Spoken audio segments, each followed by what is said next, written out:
Ok, donc dans cette seconde partie, Machiavel va répondre à la question comment un prince doit-il user de promesses et je vais suivre en fait trois points. Le premier point, c'est la réponse qui est donnée, ne tenir ses promesses que lorsque cela nous est utile, et donc expliquer pourquoi ce précepte peut sembler immoral mais est en réalité nécessaire en politique. Deuxièmement, je vais expliquer la question de la souveraineté, puisqu'en fait le prince a le pouvoir de ne pas respecter les lois qu'il fait lui-même, et il doit utiliser ce pouvoir, qui est nécessaire parfois, pour maintenir un État en bon ordre. C'est-à-dire que si vous devez respecter toutes les étapes que prévoit la loi à chaque fois, vous ne pouvez pas vous adapter à des circonstances changeantes, et parfois il faut décider vite et d'une manière inattendue. Et donc c'est pour ça qu'il est nécessaire que quelque chose, le prince ici, quelqu'un, ait la souveraineté, c'est-à-dire le pouvoir d'exception, de ne pas obéir aux lois de temps en temps. Et dans un troisième temps, je vais montrer et insister sur le fait que, je vais montrer que, pardon, s'il faut bien sûr ne pas toujours tenir ses promesses, c'est-à-dire les tenir uniquement quand elles nous sont utiles, il faut dissimuler sa nature. Alors premier point, Machiavel va donner un précepte général. Il ne faut tenir nos promesses que lorsqu'elles nous sont utiles. Et là, il faut faire un rappel. Quand vous êtes prince, vous avez la responsabilité de la sécurité et du bien-être de tout un peuple. Donc votre première règle morale, ça ne va pas être le salut de votre petite âme, parce que ça, ce serait réagir finalement de manière égoïste. Donc votre premier devoir, c'est d'assurer la sécurité physique du peuple. Donc pour cela, vous ne devez tenir de promesses avec les autres princes que si vous, votre État et votre peuple en retirez un quelconque intérêt. Donc suivre son intérêt, puisque notre intérêt est l'intérêt de l'État, et EST, je veux dire, eh bien, ce n'est pas être égoïste, c'est agir au contraire d'une manière bizarrement morale, tout du moins politiquement juste. Alors Machiavel sait très bien que cette idée de ne plus respecter nos promesses une fois que notre intérêt a disparu peut choquer. Alors, avant d'expliquer pourquoi elle peut choquer, je voudrais quand même illustrer ce que ça signifie. Vous savez qu'au Moyen-Âge, on pouvait négocier des alliances entre puissances par le biais de mariages qui étaient arrangés dès l'enfance. Donc, si par exemple vous vouliez vous allier avec votre voisin puissant en lui donnant votre fille à marier pour son fils aîné, eh bien, si votre voisin puissant n'est plus puissant et dépossédé de ses états, si son fils aîné meurt et qu'il n'a plus d'héritier mâle, vous n'avez plus aucun intérêt à tenir votre promesse. Donc, vous devez évidemment ne pas la respecter. Donc, cette chose, ne pas respecter sa promesse lorsque ça nous est inutile, peut choquer. Machiavel le sait très bien. Il dit d'ailleurs ce précepte ne serait pas bon sans doute si tous les hommes étaient gens de bien. Ça la renvoie à ce qu'on a expliqué déjà en première partie. Si les hommes étaient eux-mêmes toujours enclins à agir selon la justice, vous n'auriez aucun intérêt à les tromper, vous pourriez toujours partir du principe que eux agissent selon les règles. Ils seraient donc prévisibles. Mais comme les hommes sont méchants, égoïstes, qu'ils préfèrent toujours leur propre intérêt immédiat au respect de l'intérêt général, vous avez intérêt à anticiper cela et donc à ne pas partir du principe que les gens vont respecter leurs promesses. Voilà pourquoi, si vous agissez ainsi, si vous agissez moralement, entre guillemets, c'est-à-dire en respectant des principes que personne ne respecte, vous êtes la cause de la ruine de votre peuple et sachant ce que j'ai dit plus haut, vous êtes moralement responsable de cela. Donc finalement, il est plus immoral par naïveté de laisser son peuple être détruit parce qu'on tient nos promesses, plutôt que d'être un peu filou et d'essayer de savoir quand respecter nos promesses et quand ne pas les respecter. Car la sécurité du peuple et l'intérêt de l'État doivent passer avant tout. Donc voilà ce qu'il faut expliquer dans la première partie. En fait, c'est-à-dire que la morale politique, plus exactement le bien en politique, s'oppose au bien en morale, là du point de vue des résultats. Alors maintenant, il y a quelque chose d'assez intéressant, c'est que Machiavel dit qu'il est assez facile pour un prince de ne pas respecter les promesses qu'il a faites, plus exactement, et il fait une question rhétorique qui est un peu étonnante. Il dit d'ailleurs, un prince peut-il manquer de raisons légitimes pour colorer l'inexécution de ce qu'il a promis? Alors je retraduis la phrase, un prince trouve toujours des raisons pour justifier le fait qu'il ne respecte pas ses promesses. Alors ça peut vouloir dire tout simplement que le prince étant tout puissant, eh bien la raison du plus fort étant la meilleure, il va toujours pouvoir faire ce qu'il veut au mépris des promesses qu'il a passées. Mais ce n'est pas ce que veut dire Machiavel, en fait. Machiavel utilise le terme de légitime et non pas le terme de légal. C'est-à-dire que vous savez qu'avec beaucoup de mauvaise foi, vous pouvez toujours trouver un prétexte légal pour justifier une action apparemment illégale. Vous pouvez toujours dire, je n'ai pas tenu mes promesses, mais regardez ce que le gouvernement précédent m'a laissé comme déficit. C'est le jeu auquel se livrent nos hommes politiques quand ils font des promesses qu'ils ne peuvent pas tenir. Je tiens d'ailleurs à rappeler une petite phrase qu'on attribue à l'ancien président Jacques Chirac, hein, les promesses n'engagent que ceux à qui on les fait.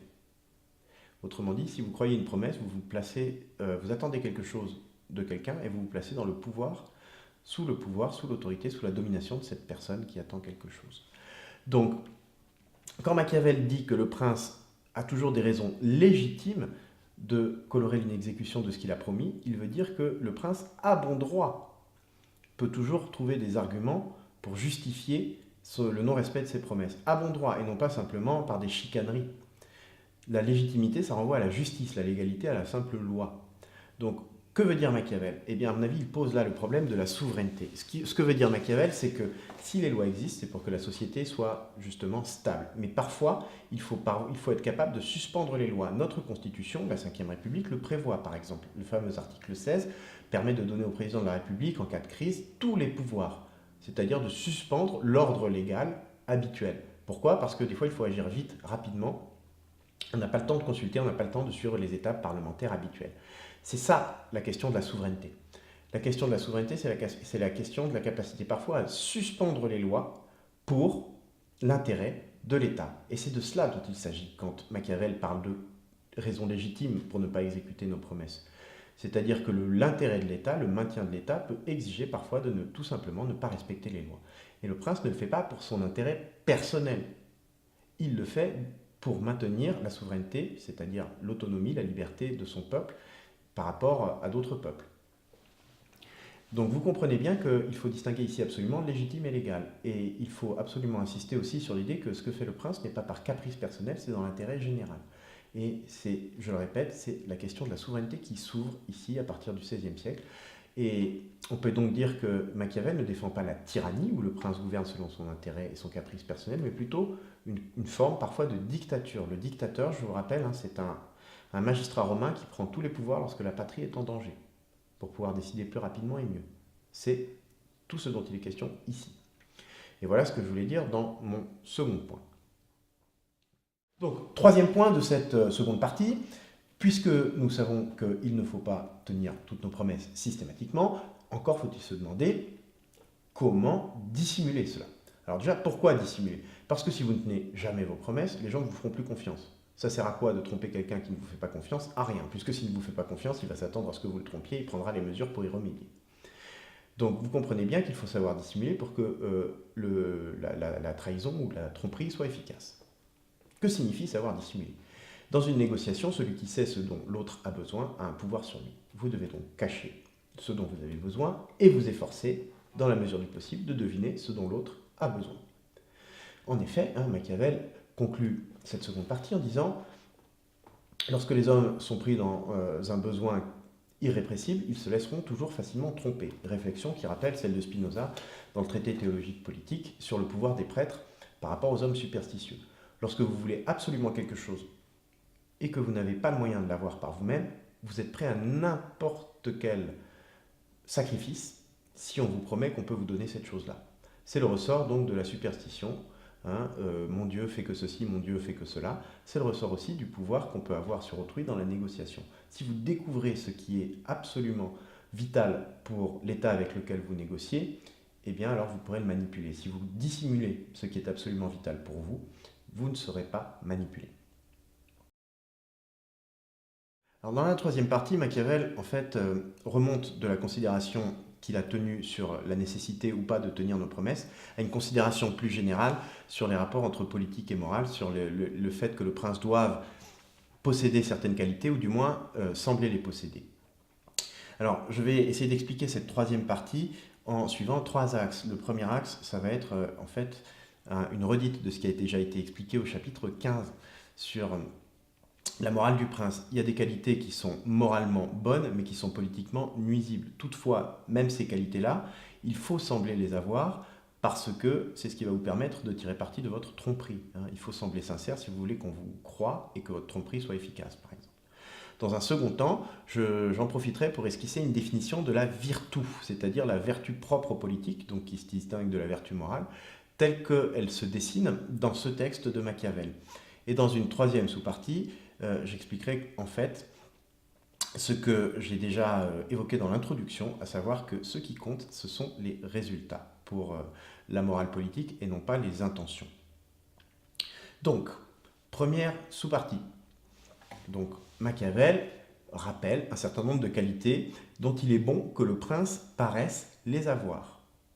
Alors, il dit qu'il est bon de paraître les avoir parce qu'en fait, certaines de ces qualités peuvent être nuisibles. Il faut refaire un point de vocabulaire. Qualité, ici, et dans tout le texte de Machiavel, n'est pas le contraire de défaut. Qualité veut dire caractéristique, d'accord? La caractéristique du feu, la qualité du feu, c'est d'être brûlant. Pourquoi? Parce que sinon on ne comprendrait pas quand il parlerait de qualité contraire.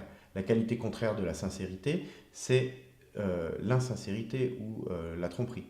Et ce n'est pas une qualité, la tromperie serait plutôt un défaut. Donc qualité veut dire caractéristique. Bien, alors quand il dit qu'il y a des qualités qui sont bonnes moralement et qu'il faudrait seulement sembler les posséder, eh bien c'est un paradoxe en apparence. En effet, être sincère, c'est toujours respecter sa parole, c'est être fidèle à ses valeurs et c'est le fondement même de toute morale. En fait, on pourrait quasiment définir la morale ainsi. Agir moralement, faire le bien, c'est respecter les normes que l'on s'est fixées en toutes circonstances et quelles que soient les circonstances, justement. C'est la capacité à toujours régler sa conduite sur ce qu'on estime bien ou mal, pour faire le bien et éviter le mal. Mais ces qualités peuvent être nuisibles. La clémence, la sincérité, par exemple, sont des exemples qu'évoque Machiavel. Si vous êtes clément, c'est-à-dire si véritablement vous n'aimez pas faire souffrir les gens et que vous avez tendance à pardonner, vous serez vite considéré comme faible, on ne vous respectera plus et ce sera la catastrophe. Vous ne vous maintiendrez pas au pouvoir, guerre civile, et finalement le résultat sera pire que si vous aviez eu une petite dose de cruauté, comme on l'a évoqué au chapitre 17. Si vous êtes sincère, eh bien, c'est ce dont il est question ici. Si vous êtes sincère, c'est une qualité. Vous ne voulez toujours jouer selon les règles, mais comme les autres ne jouent pas selon les règles, eh bien, vous allez vous faire aussi avoir. Et c'est très mauvais du point de vue politique. Encore une fois, c'est perdant. Donc, si vous voulez, ces qualités morales sont des défauts en politique. Pourtant, il faut sembler les avoir. Pourquoi? Pourquoi faut-il sembler sincère, par exemple? Eh bien, il n'y a qu'à rappeler ce qu'on a dit à la fin du commentaire de la deuxième partie, c'est que si vous n'êtes pas perçu comme sincère, si vous n'êtes pas perçu comme sincère, eh bien, on ne vous fera aucune confiance. Comment vous pouvez tromper quelqu'un qui ne vous fait pas confiance? C'est impossible. Donc, pour la réussite même de l'entreprise de la tromperie, il faut se donner l'air de posséder une qualité qui, en réalité, pourrait être nuisible pour le prince. Ce que je dis là, en fait, a déjà été développé dans le commentaire sur le chapitre 15. Mais vous comprenez bien, la logique générale, c'est les qualités morales peuvent être des défauts politiques. Toutefois, pour pouvoir profiter efficacement de notre immoralité en politique, il faut se donner l'apparence de posséder ces qualités-là. Alors, dans la seconde sous-partie, ou le second axe de mon commentaire de la troisième partie, je voudrais insister à partir de là sur la définition de la virtu. Alors, la virtu, moi, je la distingue de la vertu morale de deux manières. Le politique, c'est quelqu'un qui sait s'adapter, alors que la vertu morale, c'est la fidélité éternelle à des principes. Et vous voyez bien qu'en fait, en politique, si vous agissez toujours de la même manière, eh bien vous êtes prévisible. Quelqu'un qui est prévisible et quelqu'un qui est faible, qui est en danger, qu'on peut manipuler ou qu'on peut trahir facilement. Donc, agir moralement, systématiquement, d'une manière générale, est nuisible aux politiques. Donc, la virtu, c'est être capable de s'adapter aux circonstances, de savoir où placer le curseur entre la perfidie et la loyauté, par exemple. Donc, on voit bien que dans la virtu, il est question de juste milieu, n'est-ce pas? Je vous rappelle que la définition du juste milieu, c'est l'équilibre entre deux extrêmes, deux excès, un trop et un trop peu. Donc, par exemple, on avait vu en ce qui concernait la cruauté que l'excès, c'était la haine, qui était donc du côté de la tyrannie, ça c'est trop. Trop peu, c'est du côté du laxisme, de l'amour, chercher à se faire aimer, c'est du côté du laxisme et donc de l'impuissance. Le juste milieu, la cruauté pour Machiavel, est plutôt à chercher du côté donc, de la haine, mais encore une fois, il faut distinguer haine et cruauté. Pardon. Je m'excuse, je crois que j'ai un petit peu bugué sur cette dernière phrase. Donc, ce que veut dire Machiavel, une fois encore, c'est que Le juste milieu, il est mobile, il n'est pas toujours au même endroit, il dépend des circonstances. Parfois, il faudra être plus loyal, parfois, il faudra davantage être roublard. Donc la virtu, c'est s'adapter aux circonstances. S'adapter aux circonstances, c'est donc savoir où placer le curseur entre deux extrêmes. Savoir identifier ces extrêmes, savoir où placer le curseur entre ces deux extrêmes. Et en fait, il y a une deuxième manière de distinguer la virtu du politique de la vertu morale, c'est qu'en fait, eh bien, la virtu requiert un certain courage. Et ce courage, c'est celui d'aller contre nos valeurs morales. Quand vous êtes d'un naturel sincère, eh bien, il faut se faire violence pour mentir. Et pourtant, il est nécessaire de savoir mentir dans l'intérêt de la nation. Et donc, la valeur de l'homme politique, c'est celui qui s'est jeté parfois un mouchoir sur ses convictions morales pour faire ce qui doit être fait du point de vue politique. Ça, c'est très difficile. Agir soi-même d'un point de vue qu'on considère immoral, ça requiert un courage qui fait partie intégrante de la virtu. Donc si je devais résumer ce second point de la troisième partie, je dirais que la virtu machiavélienne, c'est identifier le juste milieu entre deux extrêmes en fonction de circonstances changeantes et avoir suffisamment de force pour, lorsqu'on trouve ce juste milieu et qu'il va contre nos valeurs morales, avoir le courage d'agir conformément à ce que nous avons vu. Je vais maintenant commenter la dernière partie du texte, qui est en fait une espèce de conclusion, et qui va reprendre un point déjà évoqué dans l'introduction, c'est la différence entre la morale et la politique du point de vue des conséquences de l'action. Machiavel conclut son texte en fait en disant au surplus, un prince ne sera jugé que sur la conservation de son état. Et tous les moyens qu'il aura pris pour y parvenir seront bons. Donc on voit bien un adage qui va être célèbre, la fin justifie les moyens. C'est-à-dire que si la fin est juste, les moyens aussi qu'on aura utilisés pour atteindre cette fin sont justes. Et ça, c'est un adage qu'on attribue à Machiavel. Il ne figure pas explicitement dans Le Prince, mais en tout cas, pour ce qu'il signifie, oui, Machiavel donnerait certainement son accord. Si votre fin est juste, les moyens que vous prenez, même s'ils sont moralement condamnables, sont justes. Donc vous comprenez ce que veut dire justifier ici. Faire juste, justifier, rendre juste. Une fin juste rend vos moyens aussi peu recommandables soient-ils, comme la tromperie ou la trahison, juste. Donc dire que la fin justifie les moyens, c'est encore une fois expliquer qu'en politique, ce qui compte, et même ce qui compte moralement, ce sont les résultats. Alors qu'en morale, vous vous préoccupez de votre bonne ou de votre mauvaise conscience, et ça c'est une affaire entre vous et vous. En politique, c'est une affaire entre vous et le peuple dont vous avez la charge. Donc la morale, c'est une affaire intérieure, la politique, c'est une affaire extérieure, c'est une affaire de conséquences observables. La morale, peu importe que vous fassiez mal si vous aviez l'intention de bien faire. Et Machiavel insiste lourdement là-dessus. Donc il est tout à fait moralement envisageable de ne pas agir selon ce que la morale recommande quand il s'agit de tenir ses promesses, parce que ce qui est en jeu, c'est la survie d'un peuple, son intérêt, en un mot, l'intérêt général. Donc en guise de conclusion, je voudrais dire que Machiavel, en fait, mérite pour une partie la réputation qu'on lui fait, mais ne la mérite pas pour une autre. Ça, j'insiste là-dessus à chaque fois. Machiavel n'est pas un défenseur de la tyrannie. Si vous ne respectez pas vos promesses, ça n'est pas pour satisfaire votre intérêt personnel égoïste. Jamais, non. Si vous ne respectez pas vos promesses, c'est toujours dans l'intérêt supérieur de l'État. L'intérêt supérieur de l'État se trouve être aussi le vôtre, qui est celui de conserver le pouvoir. Donc, Machiavel n'est certainement pas un défenseur de la tyrannie, mais quand on parle de machiavélisme pour dire qu'on peut être un peu sournois pour parvenir à nos fins, là, oui, c'est justifié. Mais ces fins sont toujours des fins justes, au fond. Des fins qui rencontrent à la fois l'intérêt du prince et l'intérêt du peuple. Voilà ce sur quoi je voulais insister. Donc maintenant, si je résume l'argumentation de Machiavel, elle a été assez simple. Si les hommes étaient toujours justes, on pourrait toujours tenir les promesses qu'on leur fait, mais comme ils sont injustes, pour ne pas être le dindon de la farce, il faut parfois trahir ses promesses. Ça, c'était la première partie. Donc agir comme un renard et pas seulement comme un lion. Et trahir ses promesses, c'est efficace si on sait dissimuler, parce que si on est perçu comme quelqu'un qui n'a aucune parole, eh bien, notre tromperie sera inefficace. Ça, c'est la seconde partie, de manière extrêmement résumée. Et dans la troisième partie, on vous dit, vous voyez qu'il faut parfois se rendre compte que certaines qualités morales sont des défauts en politique. Toutefois, il est utile de sembler les avoir pour rendre nos tromperies efficaces. Et de toute façon, même si le prince agit d'une manière qui peut être qualifiée mauvaise par la morale, eh bien c'est la fin qui justifiera, qui rendra acceptable ou inacceptable les moyens qu'il a engagés. Donc finalement, s'il agit mal du point de vue de la morale pour sauver son état, eh bien ce sera agir bien du point de vue de la politique.